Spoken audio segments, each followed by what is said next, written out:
അസ്സലാമു അലൈക്കും. ബിസ്മില്ലാ അൽഹംദുലില്ലാ അസ്സലാത്തു വസ്സലാമു അലാ അഷ്റഫുൽ മുർസലീൻ വഅലാ ആലിഹി വസ്വഹ്ബിഹി അജ്മഈൻ അമ്മാ ബഅദ്. എന്താണ് എല്ലാവരുടെയും വിവരം? സുഖമാണെന്ന് പ്രതീക്ഷിക്കുന്നു. ഒരുപാട് കാലമായി വീഡിയോ ഒക്കെ ചെയ്തിട്ട്. ഇന്നത്തെ വീഡിയോയിലൂടെ ഞാൻ നിങ്ങളുമായിട്ട് ചർച്ച ചെയ്യാൻ ആഗ്രഹിക്കുന്നത് എന്തുകൊണ്ടും കാലിക പ്രസക്തിയുള്ള, ഇതിനകം ഒരുപാട് പേര് ചർച്ച ചെയ്ത് കഴിഞ്ഞിട്ടുള്ള നമ്മുടെ കേരളത്തിലെ യുവാക്കളുടെയും വിദ്യാർത്ഥികളുടെയും എല്ലാം ലഹരി ഉപയോഗവുമായി ബന്ധപ്പെട്ട് അല്പം കാര്യങ്ങൾ സംസാരിക്കാൻ ആഗ്രഹിക്കുന്നു. നമുക്ക് എന്ത് ചെയ്യാം, വീട്ടിലേക്ക് കടക്കാം. സാക്ഷര കേരളമെന്നും ദൈവത്തിൻ്റെ സ്വന്തം നാടെന്നുമെല്ലാം സ്വയം അഭിമാനിച്ചവരായിരുന്നു നമ്മുടെ കേരളത്തിലുള്ള ചില മലയാളികൾ. ആ ഒരു പോസിറ്റീവ് മൈൻഡോട് കൂടെയും ഒരുപാട് പ്രതീക്ഷകളോട് കൂടെയായിരുന്നു ഈ 2025 പറയുന്ന ഈ പുതുവർഷത്തെ നമ്മൾ ഓരോരുത്തരും വരവേറ്റത്. എന്നാൽ ഈ 2025 പറയുന്ന ഈ ഒരു വർഷം പിറന്നത് മുതൽ നിങ്ങൾ ഈ വീഡിയോ കേൾക്കുന്ന ഈ നിമിഷം വരെ കേരളത്തിൻ്റെ വിവിധ ഭാഗങ്ങളിൽ നിന്ന് നിങ്ങൾ ഓരോരുത്തരും കേട്ട വാർത്തകൾ സന്തോഷം പകരുന്നതായിരുന്നു. 2025 ഓരോ പുലരിയിലും നമ്മൾ എന്ത് വാർത്ത കേട്ടുകൊണ്ടാണ് ഉണർന്നത്? ലഹരി ഉപയോഗിച്ച് തലച്ചോറിന് തിമിരം ബാധിച്ച് സ്വന്തം അച്ഛനെയും അമ്മയെയും പെങ്ങളെയുമെല്ലാം വെട്ടിക്കൊല്ലുന്ന മനുഷ്യത്വമില്ലാത്ത ഒരു പറ്റ മനുഷ്യരുടെ, എഴുത്തുകാരുടെ ഭാവനയെ വെല്ലുന്ന കഥകൾ കേട്ടുകൊണ്ടല്ലേ നമ്മൾ ഓരോരുത്തരും ഉണർന്നത്. ഈ ഒരു വിഷയത്തിൽ തർക്കങ്ങളൊന്നുമില്ല എന്നാണ് ഞാൻ വിശ്വസിക്കുന്നത്. ഈ ലഹരി ഉപയോഗിച്ച് വെട്ടിക്കൊന്നു എന്നൊക്കെ പറഞ്ഞു. ഞങ്ങൾ 2-3 ഉദാഹരണങ്ങൾ പറയാം. ഒന്ന്, വീടിനടുത്ത് ഹാർഡ്വെയർ കട നടത്തുന്ന ഒരു അച്ഛൻ ക്ഷീണം കൊണ്ടൊന്ന് വീടിൻ്റെ ഉമ്മറത്ത് കിടന്നു. താടിയും മീശയും അടക്കം ശരീരത്തിൻ്റെ രോമങ്ങൾ നീക്കി ഒരുമ്പിട്ടെത്തിയ മകൻ ഉന്നം നോക്കി വെട്ടിയത് അച്ഛൻ്റെ കഴുത്തിനായിരുന്നു.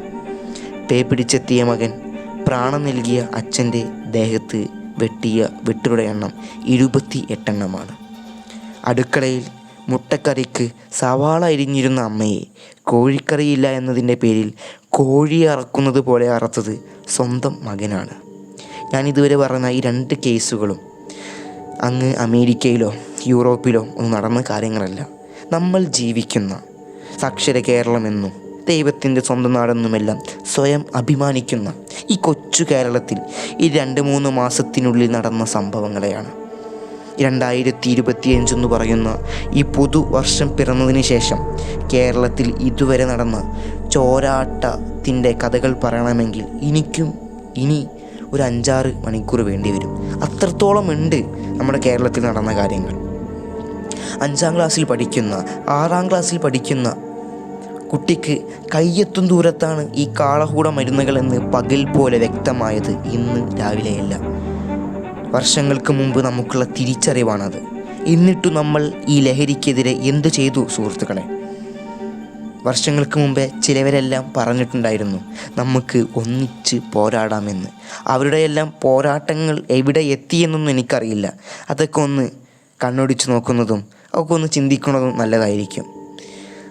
നമ്മുടെ കേരളം നിലവിൽ കടന്നുപോയിക്കൊണ്ടിരിക്കുന്ന സിറ്റുവേഷൻ എന്നുള്ളത് എത്രമാത്രം ദാരുണമാണെന്നുണ്ടെങ്കിൽ പ്രാണവേദന സഹിച്ച് പെറ്റ മാതാവിന് പോലും സ്വന്തം മക്കളെ വിശ്വസിക്കാൻ കഴിയാത്ത അത്രയും ദാരുണമായ സാഹചര്യത്തിലൂടെയാണ് നമ്മുടെ കേരളം കടന്നുപോയിക്കൊണ്ടിരിക്കുന്നത്.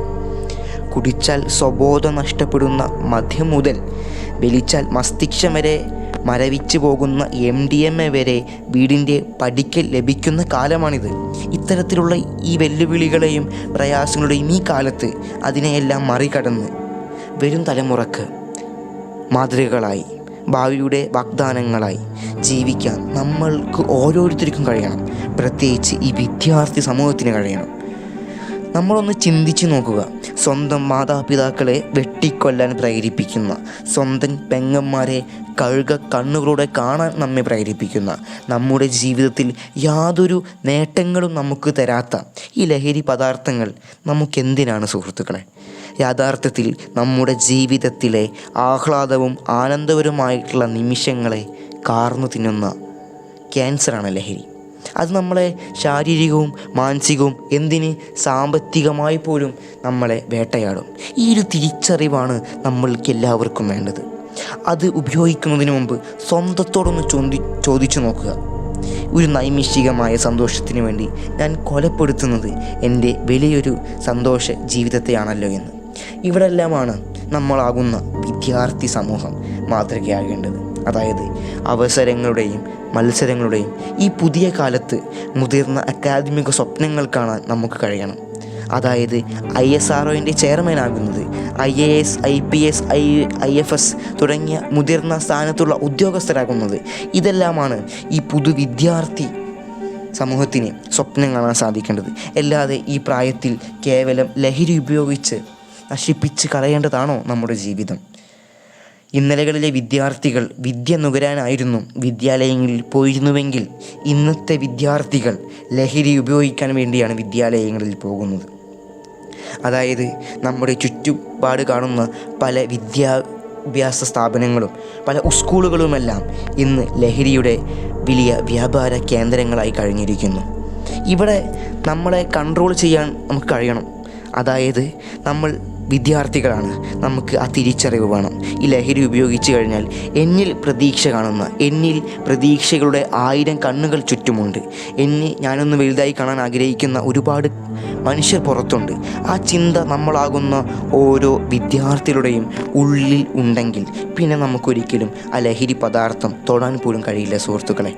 അപ്പോൾ ഞാൻ ഇതുവരെ പറഞ്ഞു വന്നതിൻ്റെ സാരമെന്നുള്ളത്, നമ്മുടെ ചുറ്റുമെന്നുള്ളത് ഒരുപാട് വെല്ലുവിളികളുള്ള കാലമാണ്. പണ്ടത്തെ പോലത്തെ കാലങ്ങളൊന്നുമല്ല. ഒരുപാട് വെല്ലുവിളികളുണ്ട്. നമ്മളെ തകർക്കാൻ വേണ്ടി ഒരുപാട് ഗ്യാങ്ങുകൾ, ഒരുപാട് ലഹരി ഗ്യാങ്ങുകൾ അവരുടെ ട്രാപ്പുകൾ വിരിച്ചു കഴിഞ്ഞിട്ടുണ്ട്. അവരുടെ കെണികളിലൊന്നും ഇരയായി കൊടുങ്ങാൻ തൽക്കാലം നമുക്ക് സൗകര്യമില്ല എന്ന് അവരോട് നമുക്ക് പ്രഖ്യാപിക്കാൻ കഴിയണം. അപ്പോഴാണ് നമ്മൾ ആകുന്ന വിദ്യാർത്ഥി സമൂഹത്തിന് വിജയിക്കാൻ സാധിക്കുകയുള്ളൂ. അപ്പോൾ ഈ ഒരു പ്രായത്തിൽ മുതിർന്ന അക്കാദമിക സ്വപ്നങ്ങൾ കാണുക, ഒരുപാട് മൂല്യബോധമുള്ള വിദ്യാർത്ഥികളായി മാറുക. അതിനുപരി ഈ ലഹരിക്കെതിരെ നമുക്ക് ഒന്നിച്ച് പോരാടാനും സാധിക്കണം. അല്ലാതെ ലഹരി ഉപയോഗിക്കുന്നവരാവരുത്, ഈ ലഹരിക്കെതിരെ പോരാടാൻ ഉള്ളവരായിരിക്കണം നമ്മൾ എന്ന് മാത്രം ഉണർത്തിക്കൊണ്ട് ഒരു കേരളത്തെ നമുക്ക് സ്വപ്നം കാണാൻ സാധിക്കണം എന്നു മാത്രം ആശംസിച്ചുകൊണ്ട് എൻ്റെ വാക്കുകൾ ഞാൻ അവസാനിപ്പിക്കുന്നു. അസ്സലാമു അലൈക്കും വറഹ്മത്തുള്ളാഹി തആല വബറകാതുഹു.